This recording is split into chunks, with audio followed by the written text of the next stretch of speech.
اور جب وہ اپنی جوانی کو پہنچے تو ہم نے ان کو دانائی اور علم عطا کیا، اور نیکوکاروں کو ہم اسی طرح بدلہ دیا کرتے ہیں۔ اور جس عورت کے گھر میں وہ رہتے تھے اس نے ان کو اپنی طرف مائل کرنا چاہا اور دروازے بند کر کے کہنے لگی، یوسف جلدی آؤ۔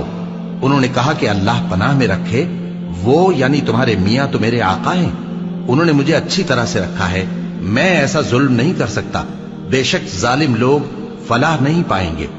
اور اس عورت نے ان کا قصد کیا اور انہوں نے اس کا قصد کیا۔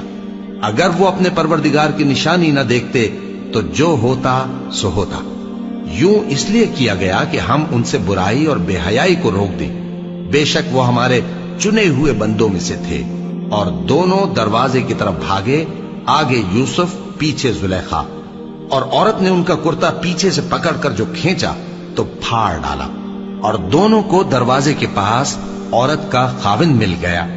تو عورت بولی کہ جو شخص تمہاری بیوی کے ساتھ برا ارادہ کرے اس کی اس کے سوا کیا سزا ہے کہ یا تو قید کیا جائے یا اسے دکھ کا عذاب دیا جائے۔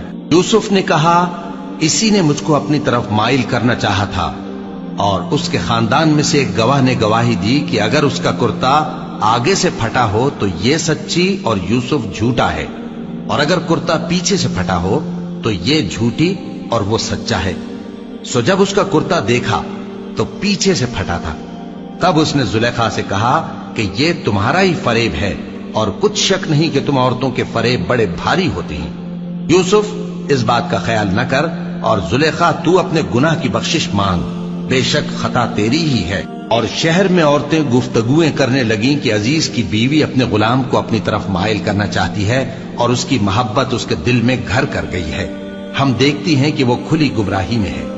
پھر جب زلیخا نے ان عورتوں کی گفتگو جو حقیقت میں دیدار یوسف کے لیے ایک چال تھی سنی، تو ان کے پاس دعوت کا پیغام بھیجا اور ان کے لیے ایک محفل مرتب کی، اور پھل تراشنے کے لیے ہر ایک کو ایک ایک چھری دی، اور یوسف سے کہا کہ ان کے سامنے آؤ۔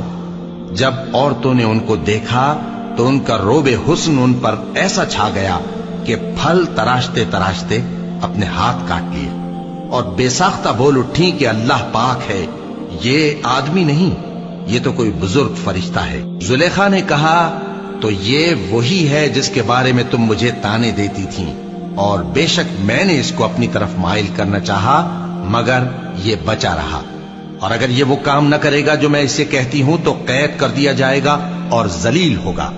یوسف نے دعا کی کہ پروردگار، جس کام کی طرف یہ مجھے بلاتی ہیں اس کی نسبت مجھے قید پسند ہے، اور اگر تو مجھ سے ان کے فریب کو نہ ہٹائے گا تو میں ان کی طرف مائل ہو جاؤں گا اور نادانوں میں سے ہو جاؤں گا۔